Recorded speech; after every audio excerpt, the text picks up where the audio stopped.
ว่าอย่าให้พี่เสี่ยวจุนเป็นอะไรเลยขอให้ปลอดภัยด้วยเถอะ ไม่รู้ว่าหลงซื่อพาเสี่ยวจุนไปไหนเนี่ยถ้าว่าพี่เสี่ยวจุนตายพวกเราก็ไม่รู้ด้วย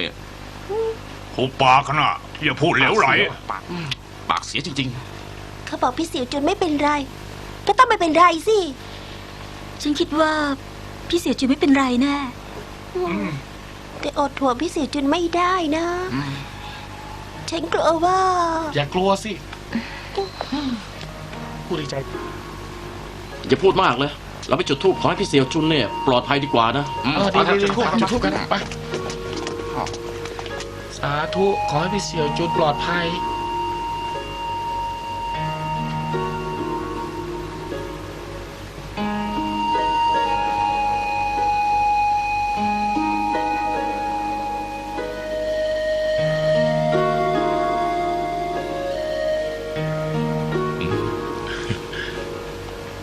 ตื่นแล้วเหรอ คุณอยู่ที่นี่ตลอดเวลาเหรอคะฉันอยากดื่มน้ รอเดี๋ยวนะเดี๋ยวผมไปเอามาให้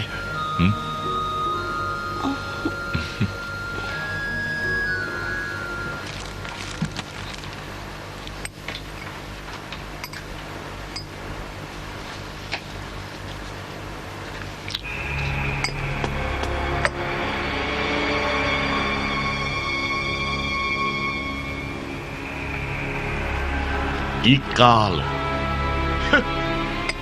แล้วทำไม ๆพี่น้องทุกคนมาดื่มฉลองที่เราแย่งถิ่นกลับคืนมาได้ ทุกคนดื่มให้เต็มที่เลยเดิม เดี๋ยวได้เดี๋ยว เดี๋ยวเข้าไป เอาไปอีกเอาไปอีก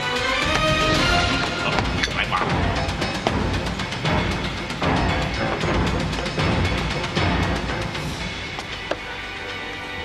แกเลยอีกามีอะไรเหรอ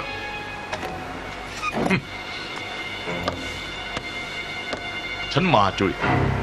อ๋อแกนั่นแล้วมาจุยเฮ้ยวันนี้มีคนมาเลี้ยงเหล้าแล้วเว้ยกินให้เต็มที่เลยเอาไปอีก เอาละมาเต็มที่เลยแล้วไม่เมาไม่เลิกอ่ะ มาได้ ไอ้ทำนี่ด้วย สบายนะครับ ว่าไงมาจุยได้ข่าวว่าแกน่ะมันเหี้ยมมากนักเหรอ เขาลือกันทั่ววงการเลย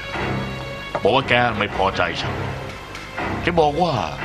ฉันมาเซี่ยงไฮ้น่ะเดินเข้ามา แต่ขาออกไปต้องถูกหาม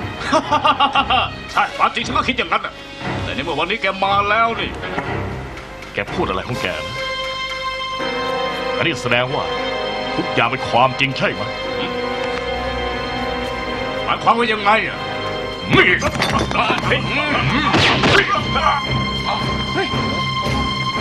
หายข้าวไปเลย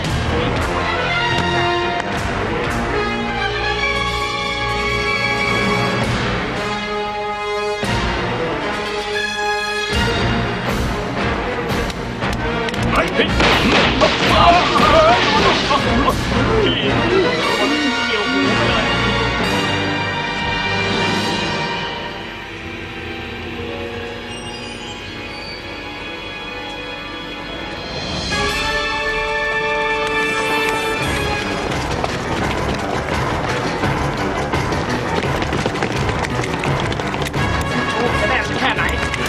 ลองเอาไปเอาเฮ้ยเอาไปแย่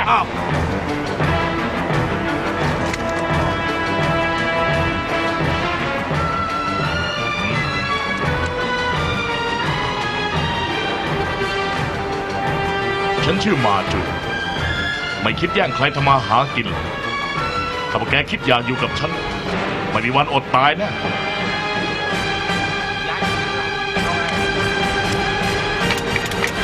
ย้ายเนาะย้ายจะบ่อยเลย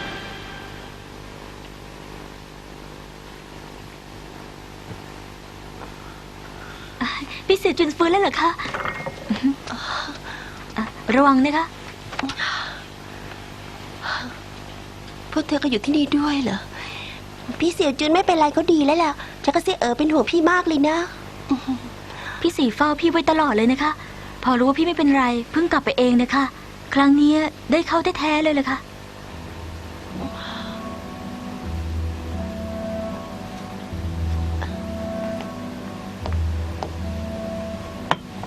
พี่สิวจุน ฉันมีธุระต้องกลับก่อนนะ ขอบใจที่มาเยี่ยมนะ พักผ่อนมากๆนะ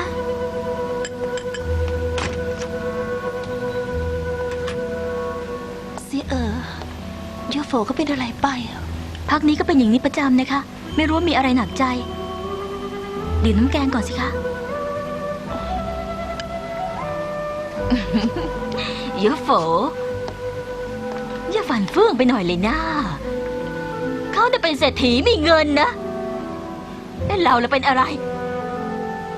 มันไม่มีประโยชน์หรอกนะลืมมันซะเถอะ อย่างที่แกพูดนั่นแหละ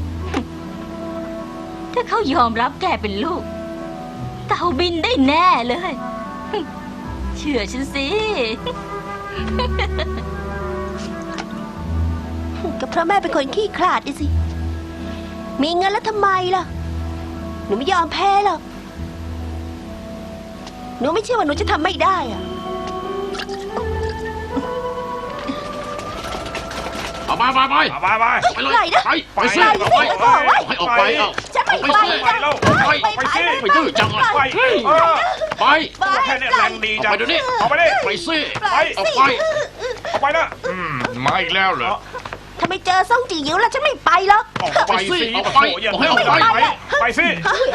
ซ่องจี เอา หิ อ ว อกไป เอาออกไป เอาออกไป คือ เอาอ ลู อก ก ไป สาวของคุ เอา ณ เลย นะ ไป ไปเลย ฟังมันก่อนสิ เอาไป ปล่อยนะ คุณส่งมีอะไรครับ รีบโทรหาโจทันที ให้เขาปล่อยหุ้นโรงทอผ้าทั้งหมดออกไปนะ ได้ครับ คุณซ่องฉันเป็นลูกสาวของ มา คุณ ดิ นะฉัน เข้า เป็น มา ลูก ทำไมออกไป เอาตัวออกไป เอาไป ยังไงล่ะจำได้ไหม เอาไปไปสิไปออกไปอยู่แล้ววายจริง จงปี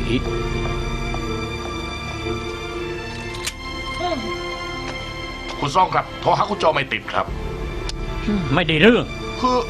ไอ้ความจริงมันก็ติดนะครับ แต่แม่คนนั้นเขาเข้ามาเกะเก่าก็เลยพอดีแบบ เอาละเหลวไหล ไม่รู้ทำอะไรกัน ผมอาจสูญเสียถึง1 ล้าน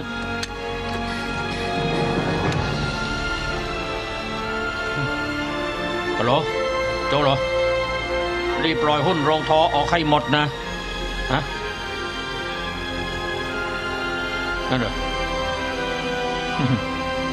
ดีก็เอาตามนี้นะ โอเค ลาก่อน เป็นไงครับคุณซ่อง เมื่อกี้เพิ่งจะได้ข่าวมา เกิดไฟไหม้โรงทอของสหรัฐอเมริกา ราคาผ้าอาจจะสูงขึ้น ชั่วอึดใจเดียว ราคาหุ้นโรงทอเราไม่ตก แต่กลับขึ้นอีกหลายเท่าทีเดียว ยอดเลยนะครับเป็นข่าวดีจริงๆ โชคดีที่เด็กคนนั้นเข้ามาเกะกะนะครับ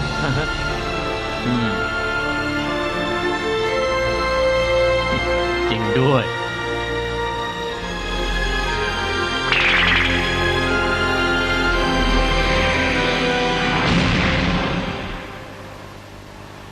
เสี่ยจูนเขายังชั่วหรือยัง คุณลุงฮั่วคะหมอบอกว่าพักผ่อน2-3 วันก็หายแล้วล่ะค่ะ พี่เสี่ยวจุน เรื่องที่บริษัทผมกับเพื่อนจะช่วยดูแลนะ พี่อย่าห่วงเลย เราจัดการได้อะ เอ้ยฉันก็ช่วยด้วยนะ แสดงไม่มีฉันอยู่ก็อยู่ได้ ไม่นะ เราไม่ได้ว่าอย่างนั้นน่ะ เอ้ยล้อเล่นนะถ้าเป็นจริงจังไปได้สิ จริงสิ แล้วก็ยังมีนี่เฮพี่เสจุนพักผ่อนก่อนนะเราจะกลับแล้วล่ะเฮเธอต้องการจะพูดอะไรอ่ะ คือ อันนี้เธอไม่เพลียนะ แต่พี่เสจุนก็เพลียกลับบ้านนอนปะไปนอนไปนะ ไปแล้ว พี่เสียจุนคะเราไม่รบกวนพักผ่อนก่อนนะคะ ไว้จะมาเยี่ยมใหม่ค่ะ น่าเสี่ยจูนพักผ่อนให้มากๆนะ เรากลับก่อนละ พี่เสจุนเพิ่งจะหายเองอย่าให้ช็อกไปหรือไง เยอะโฝอย่าว่าไอเฮเลยนะ นั่นละสิอาเฮเจ็บใจแทนเสี่ยวจุนนะ ว่าใช่ คนอะไรใจร้ายสังผิงคนนี้ร้ายกว่านางงูเห่าซะอีกนะ งั้นเหรอจ๊ะซิวจุนอยู่ห้องนี้หรือเปล่า หน่อยแน่นี่คุณจะเอาอะไรกันแน่ยังมีหน้ามาอีกเหรอ ซิวจุนอยู่ห้องนี้ใช่ไหมะ พอทีนะอย่าบังคับให้ผมทำร้ายคุณนะ เนี่ยจะมาหาเรื่องฉันหรือเปล่าล่ะ อย่านึกว่ามีงานจะพิเศษนะ นั่นสิสะพ้ายฉันเห็นเธอเป็นเพื่อน แต่เธอกลับมาทำร้ายเขาได้ คุณไปซะ พี่เสี่ยวจุนไม่พบคุณหรอก ให้เธอเข้ามา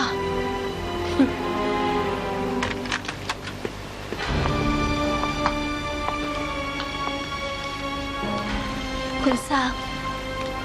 คุณมาหาฉันเหรอ พี่เสี่ยวจุน ไม่ต้องห่วงนะ ก่อนหน้าเข้ามาเนี่ยฉันได้ยินหมดแล้วนะ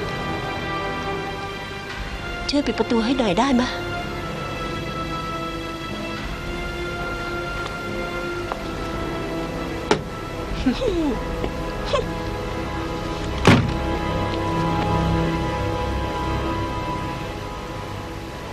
เธอมีอะไรหลายอย่างอยากรู้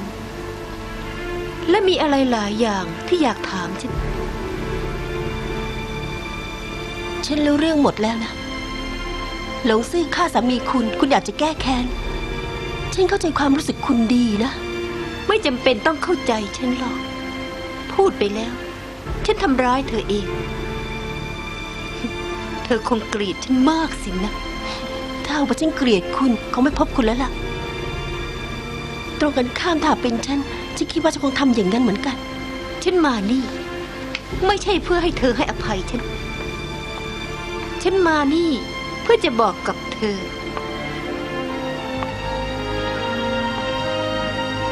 ครั้งนี้เธอโชคดี แต่ครั้งต่อไปอาจจะไม่โชคดี ถ้าสักวันหนึ่งฉันตายไปจริงๆ คุณแก้แค้นสำเร็จ คุณคิดว่าจะได้สามีคืนอย่างนั้นใช่ไหมะซางผิง ฉันเชื่อว่าฉันเข้าใจจิตใจคุณที่เสียสามีดีกว่าทุกคนเลยนะ หมายความว่าอย่างไรสงสารฉันเหรอหรือเวทนาฉันเธอโกหกเธอโกหกเธอเกลียดฉันใช่ไหมเธอคิดจะเล่นงานฉันยังไงต่างหากล่ะ เชื่อไม่เชื่อก็ตามใจสิ ฉันอยากจะให้เรื่องนี้ยุติโดยเร็วนะคืนเป็นอย่างนี้คนที่เจ็บปวดที่สุดก็คือคุณ อยู่ท่ามกลางความแค้น มันเจ็บปวดแล้วก็ทรมานใจมากนะ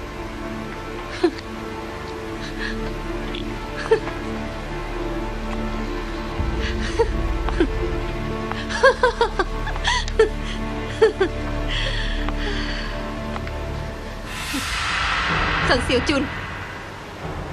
อย่าเล่นละครเลย อย่านึกว่าถ้าทำอย่างนี้แล้ว ฉันจะเลิกลานะ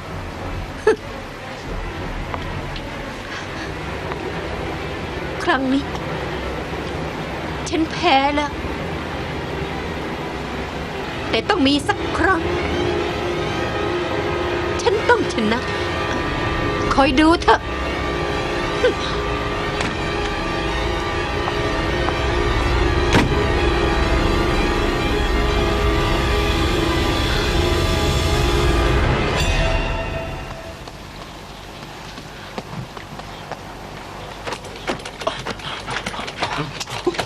พี่เสี่ยวจุน อ่ะกลับมาแล้วเหรอ ไม่สบายก็พักผ่อนเถอะ งานพวกนี้เราทำเองได้นะ ผ่อนพอแล้วนะ ไม่มีอะไรทำรู้สึกไม่สบายด้วยซ้ำ พวกเราอยู่ว่างๆเราก็ทำเองได้อะ ไม่ได้หรอกนะ เอาหน้า จะทำ พี่ ยัง ไป ไง พักผ่อนดีกว่านะ ล่ะ พี่นะ ไม่ดีหรอก ไปพักผ่อนเถอะ ไม่เอาหน้าฉัน เรา ทำได้ ว่างไม่เหนื่อยหรอกไปพักผ่อนเถอะนะไปเถอะพี่เสี่ยวจุนพัก พี่ ผ่อน เสี่ยว เถ จุน อะ พี่เสี่ยวจุน คนพวกนี้บอกว่ามีธุระจะพบกับพี่อะ เจ้าของหยงฟ้ากับซิ่งจุเลยนะ ตรงนี้เหรอ เนี่ยอย่าบีบคั้นกันนักนะอย่างมากแล้วก็สู้ตายอ่ะ ใช่แล้วสู้กันอยู่แล้ว เอาละคุณเซินคือมันอย่างนี้นะครับ เราไม่ได้มาทวงหนี้เพราะว่าบริษัทของพวกเราได้เปลี่ยนเจ้าของไปแล้วมาบอกให้คุณรู้ กลัวฟังไม่ชัด ผมจะอธิบายให้ฟังอีกที ที่จริงเจ้าของใหม่ก็คือเจ้าหนี้คุณนั่นแหละครับ จากนั้นก็มีคนมากว้านซื้อบริษัทของเรานะครับ แต่เมื่อวานนี้คนที่ซื้อได้โอนชื่อบริษัทเป็นชื่อของคุณ ดังนั้น โอ้อะไรมันซับซ้อนขนาดนี้ ปวดหัวแล้วแบบนี้ ไม่เข้าใจ อะไรก็ พี่เสี่ยวจุนอาจจะเป็นซางผิงก็ได้นะพี่เสี่ยวจุนทำดีก็ได้ดีอะที่พี่พูดเนี่ยคงจะกินใจเธอเลยให้บริษัทเป็นการตอบแทนพี่ไงล่ะพี่เสี่ยวจุน อ๋อคราวนี้พี่เสี่ยวจุนก็รวยแล้วสิอยู่ๆก็มีรถลากตั้ง100 กว่าคันกับบริษัทอีก6 บริษัทคราวนี้รวยใหญ่แล้วอะ คุณเซินครับ ที่ผมมานี่ผมจะขอร้องคุณนะครับ อย่าไล่คนงานในบริษัทออกเลยนะครับ บริษัทเรารวมกันแล้วมีคนงาน100 กว่าคนนะถ้าหากต้องตกงานก็น่าเห็นใจนะครับ กรุ ใช่ ณา ครับ อย่าไล่เขาออกนะครับ เขาออกรวม ไม่ต้องห่วงนะคะ ได้บริษัทพวกคุณมาช่วยเนี่ย ฉันควรจะดีใจต่างหากล่ะ นี่เมื่อฉันจะขยายกิจการบริษัทหยงอี้จำเป็นต้องการคนช่วย ถ้างั้นต่อไปพวกคุณก็เป็นลูกจ้างฉันดีกว่านะคะ แม่ดีจริงๆครับที่ไปตกงาน คุณเซินไม่โกรธเราแล้วครับเนี่ย อย่าพูดอย่างนี้สิคะ ไม่เป็นไรเลยก็ไม่ต้องเกรงใจ คนเราต้องช่วยเหลือกันสิคะ จากนั้นกิจการของซุนเซียวจุนได้ขยายออกไป และได้ช่วยเหลือเกื้อกูลต่อคนอื่น ก็เพราะน้ำใจของเธอนั่นเองทำให้ซุนเซียวจุนพ้นวิกฤตการณ์อีกหลายครั้ง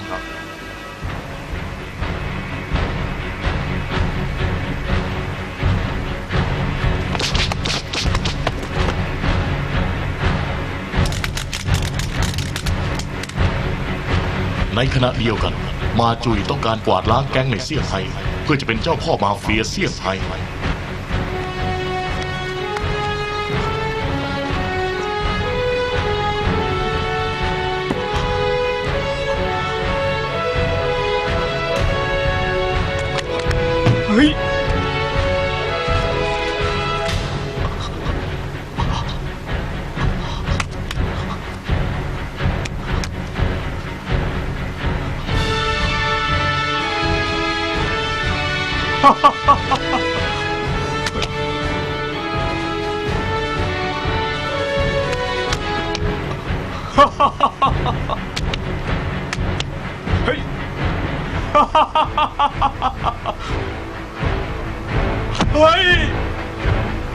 สำหรับช้างขุนหลังจากพ่ายแพ้ให้กับหลงซื่อถูกบังคับให้ตัดเส้นเป็นมือ จิตใจมีแต่ผูกพยาบาทพยายามฝึกฝน และสาบานเอาไว้จะต้องแก้แค้นหลงซื่อที่ทำให้พิการ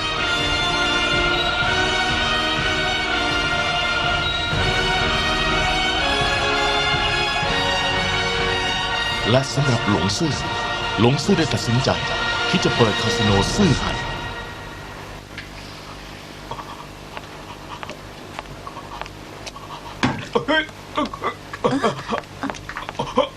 เป็นไงบ้างอะหมอบอกว่าบาดแผลพี่อักเสบนะ พักผ่อนไหมนะ อย่าไป อย่าไป อย่าดาว ฉันจะห่มผ้าให้นะ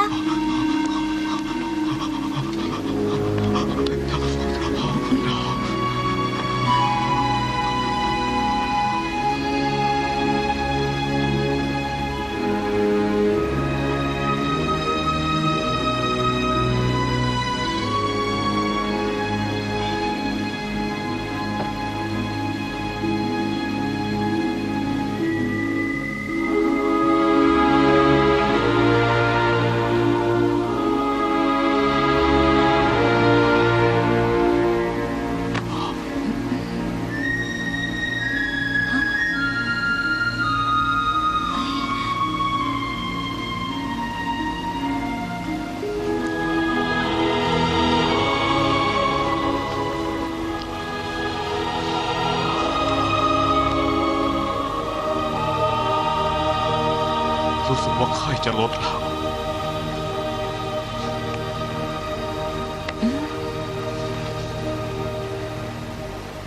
ที่ผ่านมาเนี่ยตอนที่เปิดซื่อไห่เธอหายไปไหน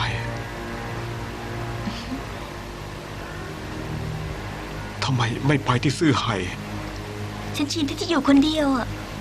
งั้นเหรอหมายความว่ายังไง ตั้งแต่เล็กฉันก็อยู่คนเดียว ตอน3 ขวบฉันถูกทิ้งอยู่ข้างถนน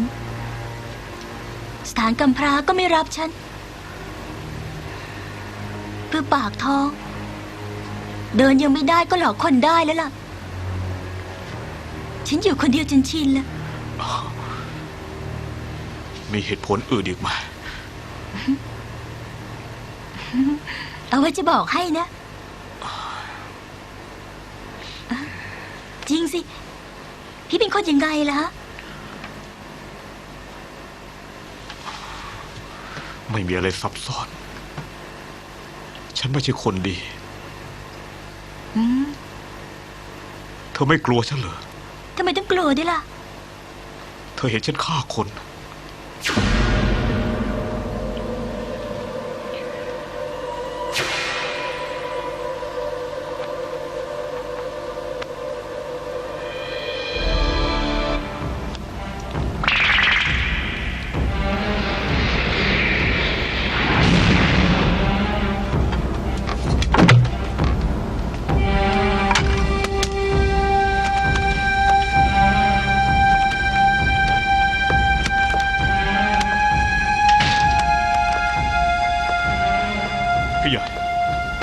อ๋อแกเองเลยช้างคุณ มีอะไรกับฉัน เออ ฉันได้รับบัตรเชิญมาใบ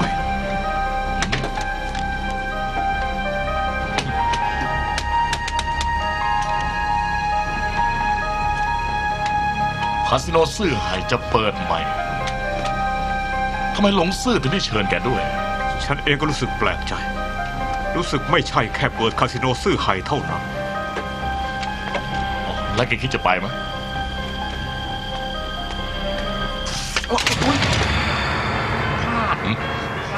นี่ระวังหน่อยสิ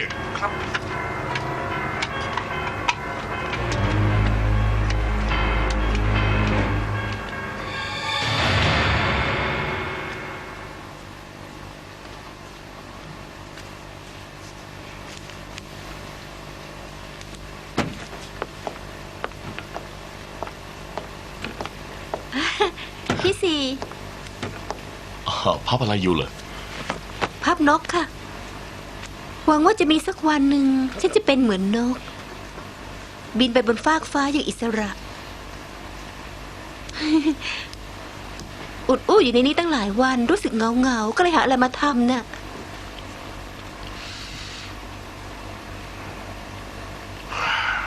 มีความในใจเหรอพี่สี โปร่งใส ผมได้ตัดสินใจแล้ว ผมจะถอนตัวจากวงการพนัน จะไม่แตะต้องอีก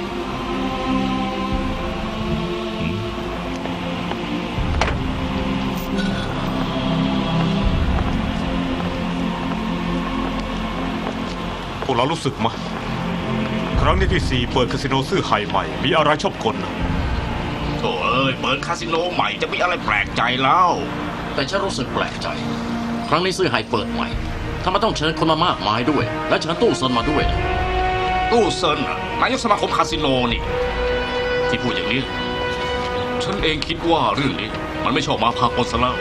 โถ่เอ้ย คิดมากทำไมเล่า เข้าไปก็จะรู้เองอะนะ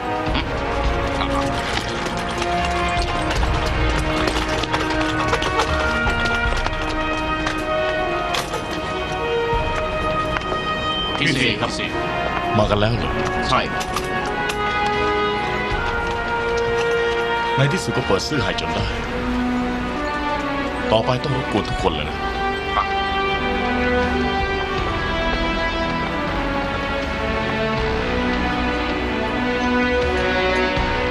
เปิดเรื่องก่อนเชิญ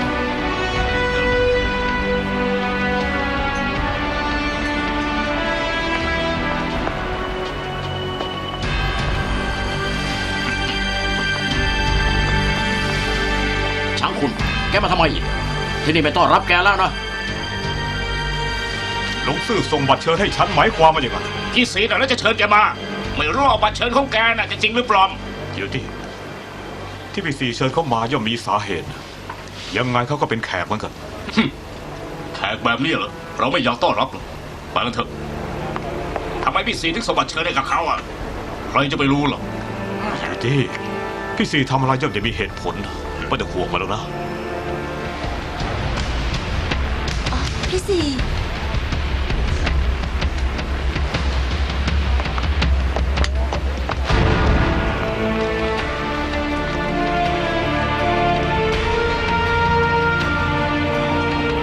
ขอโทษด้วยนะทุกคนที่ต้องให้รอ ผมมีเรื่องจะประกาศ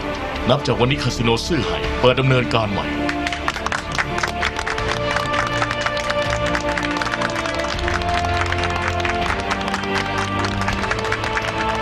และมีเรื่องสำคัญอีกเรื่อง นับจากวันนี้ไปผมหลงซื่อจะขอล้างมือ จะไม่แตะต้องพนัน วันนี้ผมตั้งใจเชิญนายกสมาคมคาสิโนตู้เซินมาเป็นพยาน ทุกท่าน นับจากวันนี้ไป คุณหลงซื่อได้ประกาศถอนตัวจากวงการพนันเพื่อนๆและมิตรสหายโปรดให้ความสะดวก อะไรที่เกี่ยวข้องกับการพนันอย่าได้มารบกวนคุณหลงซื่ออีกต่อไป ขอบคุณทุกคน เชิญทุกคนตามสบายนะเชิญครับ พี่สียินดีด้วยนะคะ ขอบคุณมากเสี่ยวจุน พี่สีเรื่องนี้พี่คิดดีแล้วเหรอ เมื่อกี้ก็พูดแล้วไง ต่อไปคาสิโนต้องให้พวกแกช่วยแล้วนะ ป้าสียินดีที่ถอนตัวได้ ขอบคุณปาหยง หลงซื่อรู้สึกเราไม่มีอะไรร่วมมือกันอีกนะ ทีวายนอกจากการพนันแล้วเนี่ย ผมก็ค้าขายเก่งนะ เลย สวัสดีพี่ใหญ่ วันนี้พี่ใหญ่ ฉันเพิ่งกลับมาไม่นานเอง แกก็ยังถอนตัวแล้ว หรือว่าแกกลัวฉัน นึกว่าพี่ใหญ่จะไม่มาซะแล้วนะ น้องชายส่งบัตรเชิญไป ฉันรักจะไม่มา ตอนแรกฉันเตรียมเหล้าดีๆ มาเพื่อฉลองกับแกที่เปิดคาสิโนใหม่อีกครั้ง แต่ตอนนี้ไม่รู้จะเอามาทำไมล่ะก็ฉลองที่ฉันถอนตัวจากวงพนันไงดีดี งั้นเอาเหล้ามา ครับ พี่สี่ จะทำไมอ่ะ ฉันจะแสดงความยินดีกับพี่สี่ที่ได้ถอนตัวจากวงพนันได้อย่างปลอดภัย ขอบใจ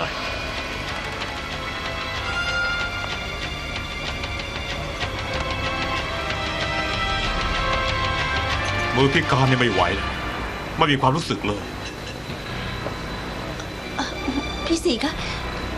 ที่นี่อบอ้าวมาก สนใจจะไปเดินเล่นไหมล่ะคะ ก็ได้พี่ใหญ่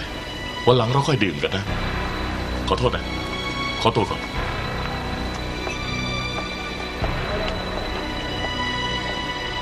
พี่ใหญ่เล่ามาแล้วครับ ทุกคนลองชิมดูสิครับ เชิญเลยครับ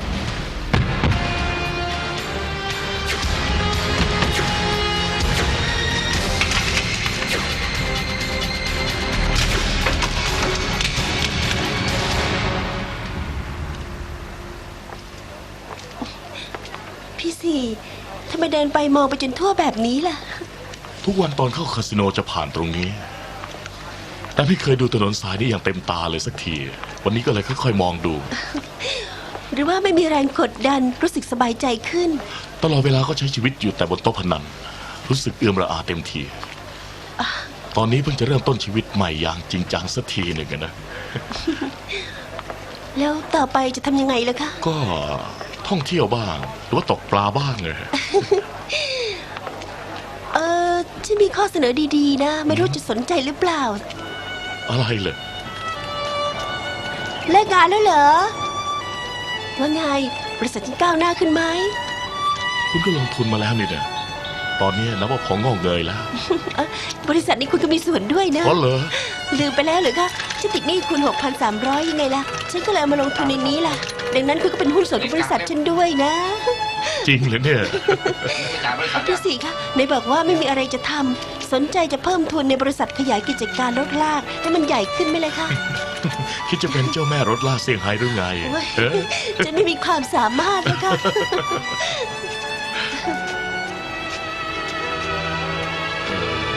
จริงสิ สนใจอยากจะซื้อบ้านเก่าคืนมาไหม เคยคิดค่ะ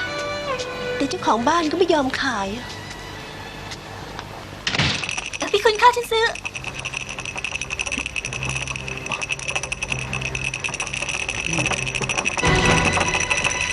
456 456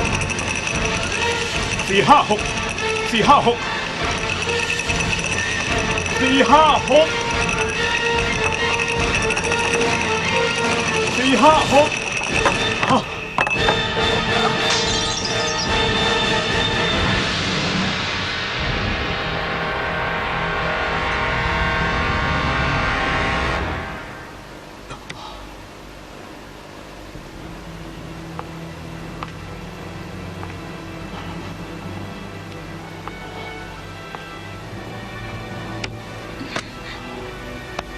พี่คุณค่ะ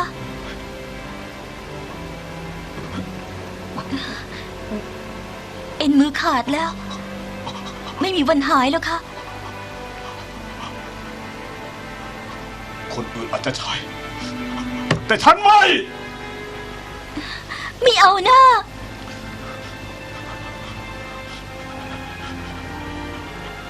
ไม่ว่ายังไง ฉันต้องฝึกให้สำเร็จจนได้ เพียงแต่พยายาม จะต้องทำได้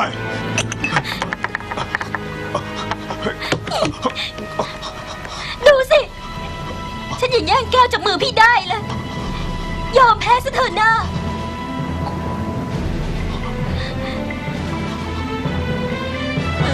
ารแล้วนะ อย่าฝืนใจเลย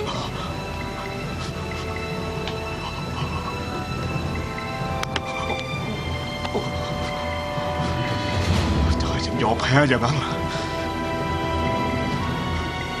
ชีวิตคนเรารู้แต่มีอุปสรรค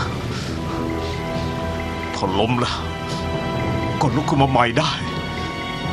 ถึงจะรู้ว่าต่อไปต้องเดินยังไง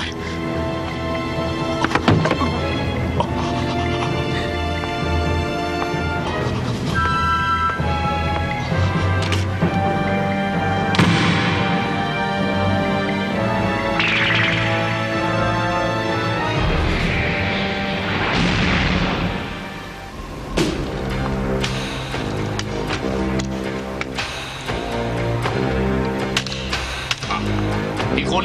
อ่ะ พี่คุณครับ พี่ใหญ่ล่ะ พี่ใหญ่ไม่อยู่ครับ เด็กก็ยังทำงานอีกเหรอ คือ ไม้เนี่ยยังใช้ได้อยู่อีกเหรอ อ๋อไม่ใช่แล้วล่ะครับ เราจะเอาไปทิ้งครับ ใช่ครับ จะเอาไปทิ้งครับไปเลยครับ ไม่มีอะไรนะพี่คุณนะ ขอตัวก่อน ไม่มี ผมรู้เวลาของพวกคุณมีค่า ผมจะไม่พูดอ้อมค้อมหรอก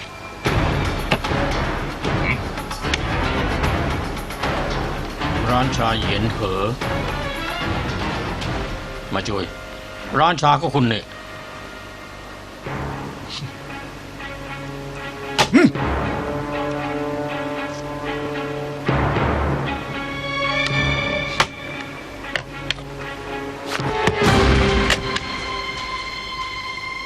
ทำไมเป็นอย่างเงี้ย นี่ แกจะเอายังไง มาช่วย มีอะไรค่อยๆพูดจากันดีกว่า ใช่ ผมปิดบังกงสุล4 ประเทศ ขนฟินเข้ามาขายให้ตัวเอง มีเงินคุณก็รับไปสิ เรื่องอื่นไม่ต้องมาสน ทำอย่างเงี้ยเหมือนกับหักหลัง คิดว่ากองศูนย์4 ประเทศเขาจะปล่อยคุณไหม ผมน่าเกลียดคนคอยจับผิดลับหลังจริงๆเลยเห็นว่าแกเป็นน้องร่วมสมบัติฉันจะให้แกแก้ตัวก่อน แล้วก็จัดการกับแก พี่ใหญ่ใจเย็นๆ ถ้าหากจะคิดจะหักหลังก็ไปหา4 กงสุลไปนานแล้ว แต่ละเดือนพี่ขนฟินเข้ามาถึง100 ลัง โดยไม่มีอุปสรรค ฉันคำนวณมาแล้ว อย่างที่พี่ทำอยู่ขนลัง100 ลัง อย่างน้อยก็ได้แค่10 ลัง พูดง่ายๆแล้วเดือนหนึงทำเงินได้มากกว่า500,000 ยิ่งอยู่ปลอดภาษีแต่ขึ้นชื่อว่าเป็นฟินนะทำไมไม่ขนของที่มีค่ากว่านี้แล้ว แล้วอะไรล่ะทองคำโอ้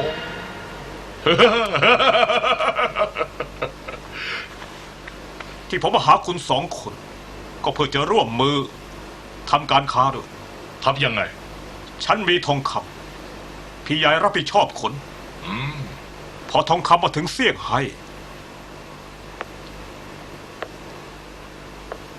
จะขายให้คุณทั้งหมด แล้วทำไมผมจะต้องซื้อทองคำเถื่อนจากพวกคุณได้แล้ว ทำไมต้องปล่อยให้ฝรั่งควบคุมการเงินในเซี่ยงไฮ้เพราะฝรั่งควบคุมการเข้าออกของทองคำทั้งหมด โดยพวกเขาเป็นคนกำหนดราคาทอง แล้วทำไม งั้นต้องดูก่อน ผมตีค่าคุณผิดไปไหมทีวายผมคิดว่าชาวจีนทุกคนไม่ชอบให้ฝรั่งมาควบคุม โดยเฉพาะชาวจีนที่รวยที่สุดในเซี่ยงไฮ้เพียงแต่คุณมีทองคำอยู่ในครอบครองคุณก็สามารถควบคุมตลาดการเงินในเซี่ยงไฮ้ได้ทำไมฝรั่งถึงใช้งานชาวจีนเพราะเขาต้องการสูบเงินก็หมายความว่าทองคำมากแค่ไหนก็คุณถือไพ่ใหญ่ในมือมากยิ่งขึ้นมันก็เท่านี้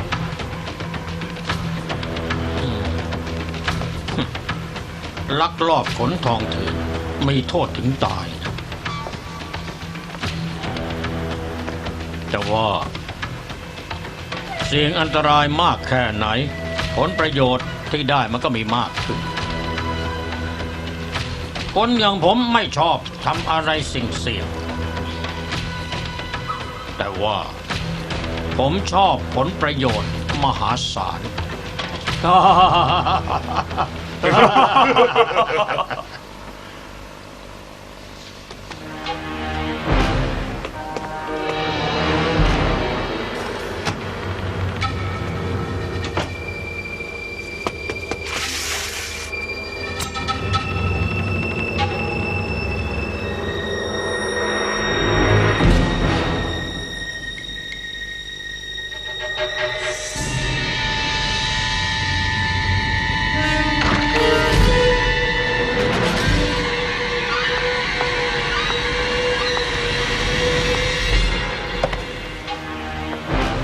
อ้าวพี่ห้ามาแต่เช้าเลยนะ ใช่นั่งสิขอโทษนะขอโทษหลับเพลินไปหน่อย แกไม่มาช้ากว่าเพื่อนหึ รู้สวัสดิ์ทุกคน อรุณสวัสดิ์อรุณสวัสดิ์ ขอโทษอ้าวพี่ซียังไม่มาเหรอเนี่ย อรุณสวัสดิ์ทุกคน อรุณสวัสดิ์อรุณสวัสดิ์ ขอโทษทุกคนนะวันนี้พี่สี่มีธุระไม่มาประชุม ในเมื่อวันนี้พี่สีไม่ว่างจะประชุม แล้วก็กลับกันก่อนเถอะ ก็ได้นะ มีอะไรก็ติดต่อไปด้วย ได้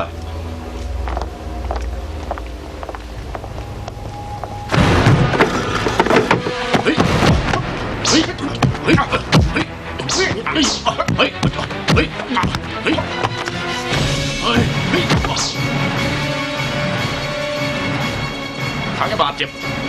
ฉันไม่สู้กับแกหรอกรอแกหายดี เราค่อยเจอกันใหม่ ได้แต่ในช่วงเวลานี้ห้ามมารบกวนพี่สี่นะ ตกลง อีก3 วัน เจอกันที่ชิงโถ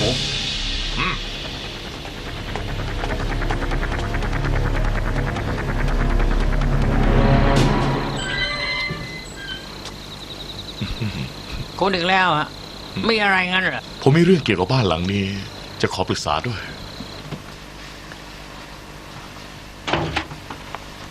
อรุณสวัสดิ์ค่ะคุณเซินอรุณสวัสดิ์จ้ะเข้ามาดูสิ โอ้โหพี่เซียวจุน บริษัทใหม่นี่ใหญ่มหึมาเลยนะเนี่ยโอ้โห อรุณสวัสดิ์ค่ะคุณเซิน ทำงานเถอะจ้ะว่าไงฮะฉันว่าบริษัทนี้บริษัทรถลากที่ใหญ่ที่สุดในเซี่ยงไฮ้เลยนะพี่นะ จริงๆด้วยเบาๆหน่อยสิอายเขาแย่เลยนะเพื่อเรา2 คนด้วยหรือเปล่าเนี่ยก็ต้องสิจ้ะถ้าไม่มีเธอ2 คนจะทำได้ยังไงกันล่ะอันแน่ต้องสวย แล้วเผื่อหุ้นส่วนเล็กๆคนนี้ด้วยหรือเปล่า พี่สี่ฉันรอหุ้นส่วนคนนี้มานานแล้วนะ พี่สี่ พี่สี่ออกความเห็นหน่อยสิคะ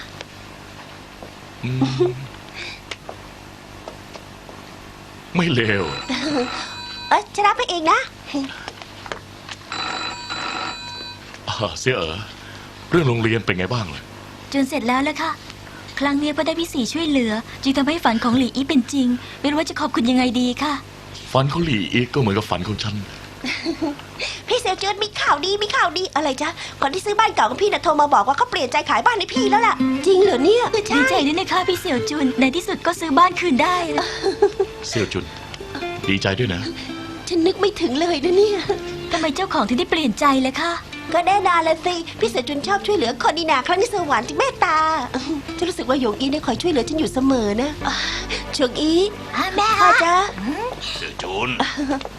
นี่ วันนี้ทำไมกลับแต่วันเลยล่ะ เดี๋ยวทำกับข้าวให้กินนะ ไม่ต้องจะไม่ต้อง เราไปกินข้างนอกด้วยกันนะ เป็นการฉลองไงล่ะคะ ฉลองเหรอ พ่อคะฉันซื้อบ้านเก่าของเรามาแล้วนะ ฮะ บ้านหลังไหนล่ะ ก็ซื้อเจียเสี่ยวลู่ยังไงล่ะ ฮะ บ้านเก่าหลังนั้นของเราอะเสี่ยวจุนเธอนี่เก่งจริงๆนะ ซื้อบ้านเก่าแล้วคืนมาได้ช่วงนี้แล้วจุดธูปให้พ่อก่อนสิเร็วเข้าเร็ว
ราะความอดทนและโอบอ้อมอารีของเซินเซียวจุน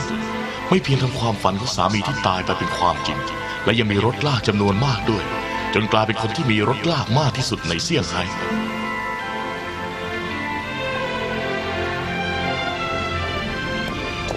โอ้ยโอ้ยสวยจังเลยอะพี่เสี่ยวจุนบ้านนี้ทั้งใหญ่แล้วก็สวยจังเลยนะ น่าสิคะพี่เสี่ยวจุน อ้าวพี่เสี่ยวจุนหลับเหรอ พี่เสี่ยวจุนคะอ๋อ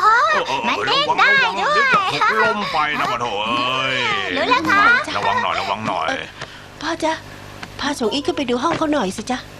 มาปู่จะพาไปดูห้องนะ มีห้องส่วนตัวด้วยเหรอคะ ใช่แล้วไปเถอะไป พี่เสี่ยวจุนคะเป็นอะไรคะ ไม่เป็นไรเลยจ้ะฉันดีใจมากไปในที่สุดความฝันของหยงอีกก็เป็นเรื่องจริงฉันมีบริษัทรถลากของตัวเองแล้วและยังซื้อบ้านหลังนี้คืนมาได้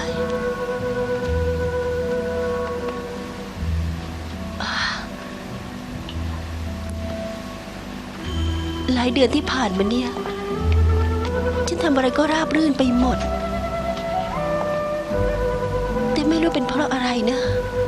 ในใจฉันรู้สึกว่าหดหู่ชอบกลฉันเองก็ไม่เข้าใจแต่พอย้ายเข้ามาในบ้านหลังนี้ฉันเพิ่งรู้ว่าเป็นเพราะอะไร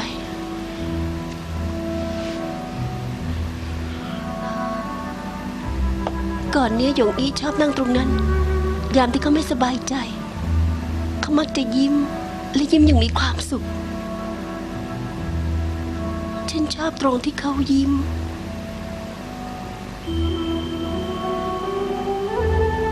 จริงอยู่ฉันมีบริษัทรถลากแล้วและได้บ้านคืนมาแต่ฉันรู้ว่าถึงความฝันเขาจะเป็นจริงก็ไม่มีประโยชน์เพราะเขาจะไม่ยิ้มให้ฉันอีกแล้ว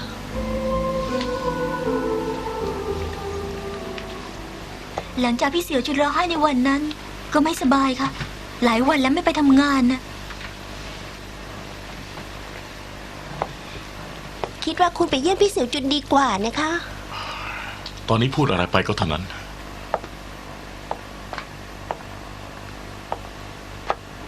ฉันก็เคยเตือนสติเขาแล้ว บอกว่าจะตรอมใจไปถึงไหนนึกว่าไม่สบายจะหลบหนีความจริงได้สิ คุณรู้ไหมทำตัวเองไม่สบายเนี่ยตลอดมาผมคิดว่าคุณเป็นผู้หญิงที่เข้มแข็งแต่ที่จริงคุณอ่อนแอมาก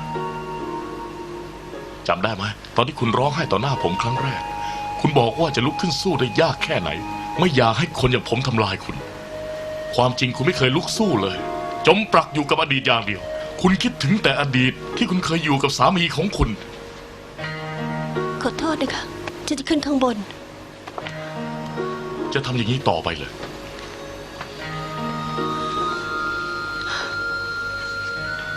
ก็ได้ในเมื่อคุณละทิ้งแรงบันดาลใจในก่อนนี้แล้วผมก็จนใจแต่คุณจะทำให้คนรอบข้างเป็นห่วงคุณได้ไหมลาก่อน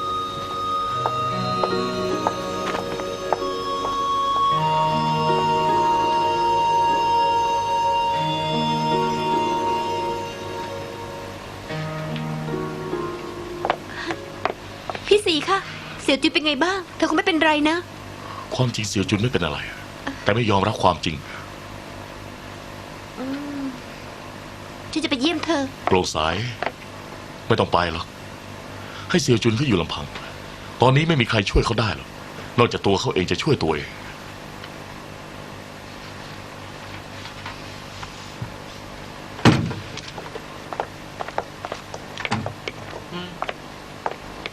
ทำไมไม่ปิดไฟอ่ะ พี่เสี่ยวจุน พี่เสี่ยวจุน อ คะ รุณสวัสดิ์จ้ะ อรุณสวัสดิ์ครับหายดีแล้วเหรอ คงอยากจะฉันไม่สบายสินะไม่ต้องมาทำงานเพราะเธอจะได้อู้ใช่หรือเปล่า เราไม่เคยอู้เลยนะครับ คนที่อู้คือตัวฉันตั้งหากแหละ ไม่สบายมาเป็นอาทิตย์แล้วนะนอนจนปวดเมื่อยไปหมดแล้วขี้เกียจไม่ได้แล้วล่ะเลยก็ต้องมาทำงานไงล่ะ พี่เสียจุนไม่เป็นไรแล้วนะคะ ฉันมนุษย์เหล็กนะ ไม่เป็นอะไรง่ายๆหรอกฉันคิดได้แล้วล่ะ คิดอะไรได้เหรอ คิดถึงปัจจุบันแล้วก็อนาคตไงล่ะ ฉันได้ลืมอดีตไปหมดแล้ว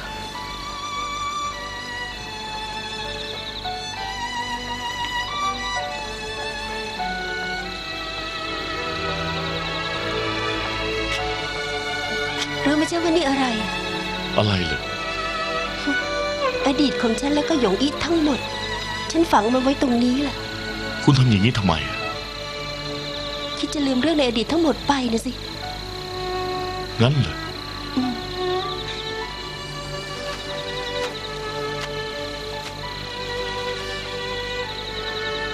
ก่อนเนี้ยพอเห็นข้าวของของเขาก็จะคิดถึงเขาหลายวันก่อนเนี่ยฉันเอาของของเขามาฝังไว้ตรงนี้ ดูสิว่าตัวเองจะขุดขึ้นมาไหมสุดท้ายก็ไม่นี่ก็แสดงว่าฉันทำได้จริงๆแล้วนะ เสี่ยวจุน คุณพูดถูกแล้วล่ะ อย่าจมอยู่กับอดีตอีก จะทำให้สบายใจขึ้นเยอโฟแล้วก็เสี่ยรู้สึกว่าฉันน่ะสดชื่นมีชีวิตชีวาขึ้นนะ มันก็จริงค่ะ แต่คุณยังทำเครื่องหมายเอาไว้ คุณกำลังหลอกตัวเองอยู่นะ ฉันเนี่ยเหรอ คุณคิดว่าฝังทุกอย่างไว้ตรงนี้จะลืมอดีตได้อย่างนั้น ความจำก็คือความทรงจำไม่มีวันจะลืมได้หรอก ผมไม่ได้หวังว่าคุณจะลืมอดีตทั้งหมดนะแต่หวังว่าจมอยู่แต่ในอดีตที่ผ่านไป ขอให้เป็นความทรงจำและก็อย่าเก็บออกมาให้มันเป็นภาระ ฉันเข้าใจค่ะ คุณฝังของหยงอี้ไว้นี่เพื่อแสดงให้คนอื่นดู แต่คุณทำเครื่องหมายเอาไว้ กลัวว่าจะหาไม่เจอ นี่อย่านะ เสี่ยวจุน ของอยู่ไหนไม่สำคัญเลยนะสำคัญแต่ว่าคุณคิดยังไง ความจริงหยงอี้ตายไปแล้ว นี่เสี่ยวจุน ยอมรับความจริงเถอะนะ ฉันก็ได้พยายามแล้วนี่นะ ก็ใช่ แต่ว่าคุณพยายามหลอกตัวเองต่างหาก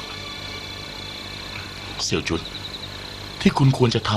ำคือพยายามเข้าใจนะทำไมเราเรียกสิ่งที่เกิดขึ้นเมื่อก่อนนี้ว่าเป็นอดีต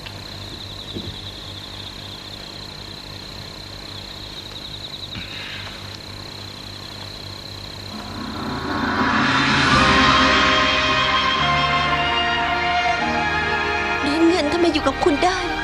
หลังจากคุณเล่าเรื่องเหรียญเงินให้ผมฟังหมดแล้ว ผมกลับไปที่คาสิโนสั่งลูกน้องทุกคนคอยหา ปรากฏว่าได้เจอมันเมื่อวาน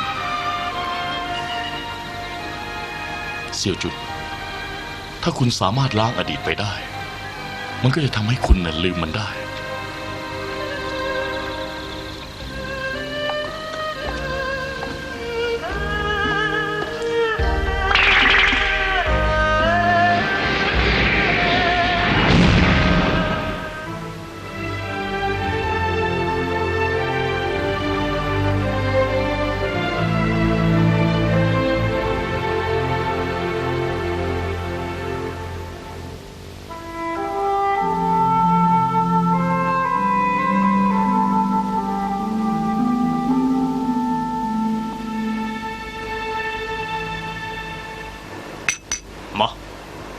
มาดื่มเพื่อทองคำเที่ยวแรกของเรา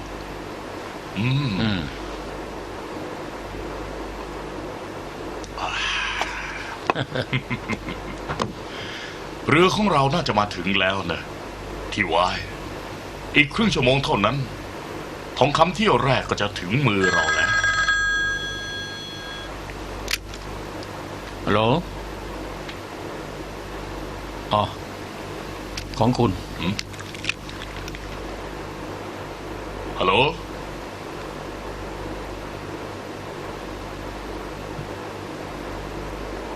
ผมมีข่าวก็รีบติดต่อเข้ามานะ เรือที่ขนทองจนป่านเนี่ยยังไม่สามารถออกมาจากด่านได้เลย ทำไมเป็นอย่างนี้อะหรือว่าศุลกากรกักมา รู้สึกว่าจะมีเรืออยู่ลำหนึ่งเนี่ยถูกศุลกากรกักเอาไว้ ตอนนี้เรือทั้งหมดอยู่ที่ท่าเรือแล้ว ห้ามเคลื่อนย้ายด้วย ทำไมซวยอย่างนี้นะ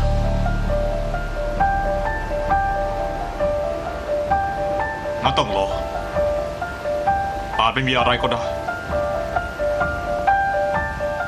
คุณซ่งไม่ทราบมีอะไรครับ รีบไปตามหาเด็กผู้หญิงคนนั้นนะทุกครั้งพอเจอเธอ จะเอาโชคดีมาให้เรา คุณซ่งครับ แต่ว่าก็คนที่มาตัวว่าเป็นลูกสาวฉันไงเล่า อ๋อผมจะรีบไปเดี๋ยวนี้แหละครับ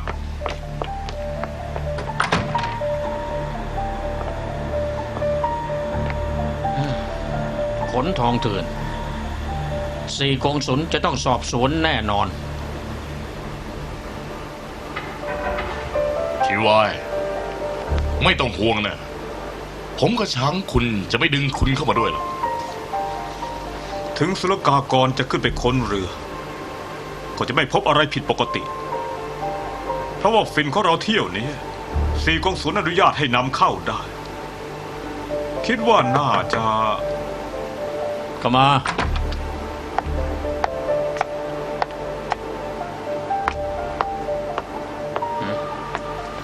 เพราะผู้หญิงคนนั้นแล้วครับ เด้อ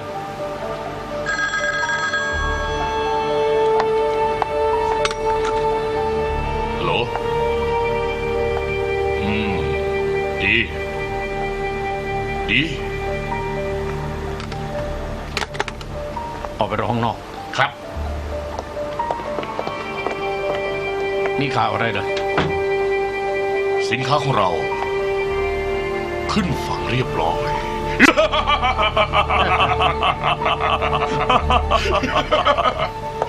โตนำโชคล่ะไหนบอกว่าเจอเธอแล้วไง คือเธอไม่ยอมมานะครับ เธอบอกให้คุณไปหาเธอเองครับ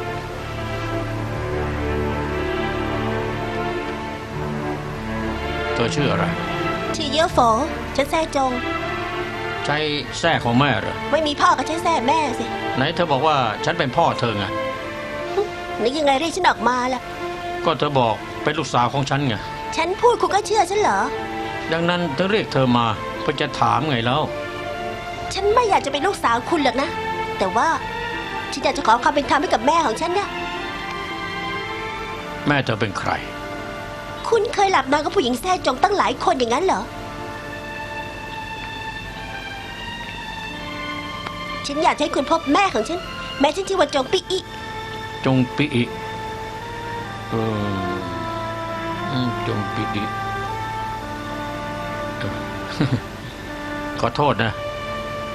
จำไม่ได้หรอก เนี่ยมันก็หาว่าฉันแอบอ้างอะเซ ใช่แรกๆฉันก็คิดอย่างนั้นน่ะแต่ว่าฉันเปลี่ยนความคิดแล้ว แทบจะทุกวันมีหลายคนมาแอบอ้างเป็นลูกชายบ้าง เป็นลูกสาวฉันบ้าง พวกเขาก็เหมือนกันหมดอะพออ้าปากก็พูดถึงเงิน แต่เธอนั้นยกเว้น เรื่องแรกคือเธอให้ฉันไปหาแม่เธอ นั่นแสดงว่าที่เธอต้องการไม่ใช่เงินของฉัน ฉันยังไม่พูดเรื่องเงินกับคุณหรอกนะ รู้สึกว่าฉันชักชอบเธอมากขึ้นนะ ฉันรู้สึกว่าเธอเนี่ยมีสายเลือดของฉัน มีแต่มาชอบฉันแล้วนะ แล้วเมื่อไหร่จะไปหาแม่ของฉัน เธอเป็นเมียของคุณนะ ก็พรุ่งนี้อะ ตกลง แต่ว่าจะต้องพบกันในภัตตาคารที่ใหญ่แล้วก็หรูหราที่สุดเลยอ่ะ สวรรค์7 ชั้น พรุ่งนี้11 โมงถ้าไม่ไปเป็นลูกไข่เต่า ลูกไข่เต่า คุณซ่งครับ เชื่อนะครับว่าเธอคือลูกสาวคุณนะครับ จะเป็นลูกสาวผมหรือไม่เนี่ยมันไม่สำคัญหรอกนะ ที่สำคัญก็คือ เธอนำความโชคดีมาให้ผม แม่ แม่ตื่นสิ โถยอย่ามากวนใจนะกำลังปวดหัวอยู่ ครั้งนี้เต่าบินได้จริง ๆ ด้วยล่ะ เอ้ยขอนอนอีกเดี๋ยวสิ แม่ ส ซ่งจีหยิวเขายอมรับเราแล้วนะจริงนะเขาบอกพรุ่งนี้จะพาแม่ไปพบเขาอะ อย่าบ้านะ ไม่นะไม่ได้โกหกนะพรุ่งนี้เขาบอกว่าให้พาแม่ไปกินข้าวที่สวรรค์7 ชั้นนะแม่ไม่ดีใจเหรอ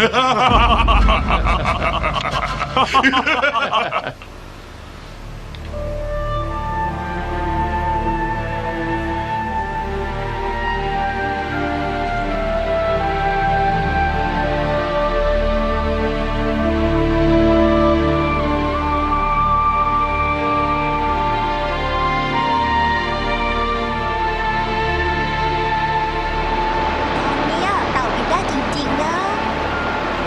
ซ่งจีหยิวยอมรับฉันแล้ว ทำไมอยู่ๆก็ถึงยอมรับเธอ ฉันก็ไม่รู้ว่า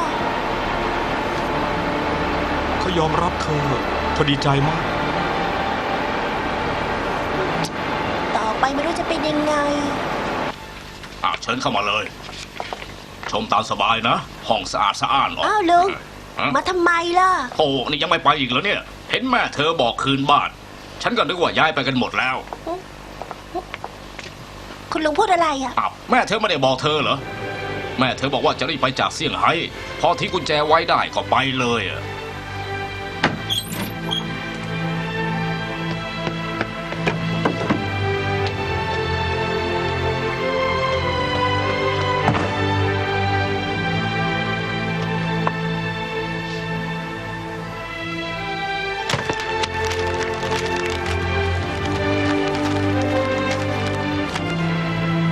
ขอโทษนะยูโฟ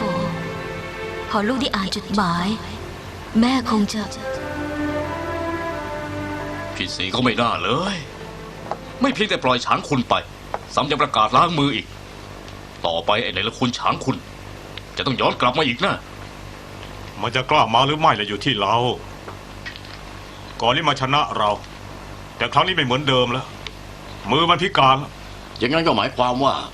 เส้นเอ็นมือมันขาด เราก็สบายใจกันได้สิ งั้นก็ไปถล่มคาสิโนมัน ทุกคนว่าไง ฉันเห็นด้วย ฉันก็เห็นด้วย ฉันก็เห็นด้วย แล้วก็เอาตามนี้ แต่ก็อยู่ที่ซื่อไห่ถ้าหากพี่สีมาหาเรา ก็หาข้อแก้ตัวไปตามเรื่องอย่าให้พี่สีรู้เรื่องล่ะ คุณทำแบบนี้ได้ยังไงอะฮะ เราต้องวางทีท่าไว้ก่อน เขารณรงค์ห้ามคาฟิน ก็ทำให้พวกนักศึกษาดูเท่านั้นน่ะ พี่ยอย หัวเสียมาทำไมสีกงสุนเพียงแต่ให้เราส่งฟินนิดหน่อยออกไป แล้วหาคนเป็นแพะรับบาป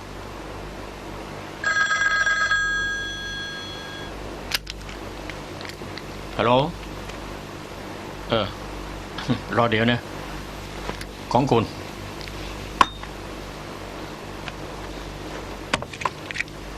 ฮัลโหล ความจริงผมคิดว่าเรื่องนี้อย่างมากที่สุดก็แค่2 อาทิตย์ก็สงบลงแล้ว ขอให้มันจริงเถอะนะ ได้ พี่ใหญ่ แพะรับบาปมาถึงที่แล้ว